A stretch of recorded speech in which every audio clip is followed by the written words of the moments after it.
এই দুনিয়াতে মানুষের যত পেরেশানি, মানে যত কষ্ট, দুঃখ, দুর্দশা, এর অন্যতম প্রধান কারণ হচ্ছে টেনশন। কিসের টেনশন? রিজিকের টেনশন, চাকরির টেনশন, ব্যবসার টেনশন, আহাল পরিবারের টেনশন, স্ত্রী সন্তান, ভবিষ্যতে কি করব। দুনিয়ার টেনশনই তো বেশি, যদিও টেনশন থাকার দরকার ছিল পরকালের বেশি।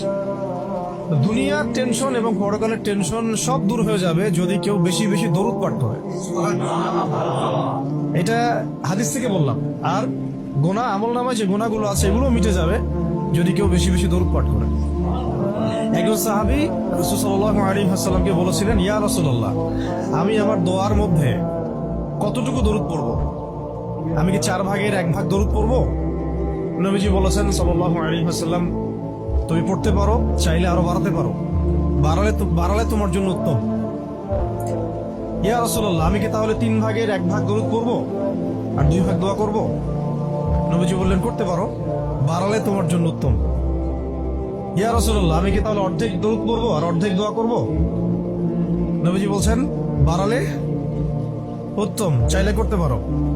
ইয়া রাসূলুল্লাহ, আমি কি তাহলে সারা আমার পুরো দোয়াটাই শুধু দরুদই করবো আপনার উপরে? তখন নবী সাল্লাল্লাহু আলাইহি ওয়াসাল্লাম বললেন, যদি তুমি এটা করতে পারো তাহলে তোমার কোনো গুনাহও থাকবে না, কোনো দুশ্চিন্তাও থাকবে না।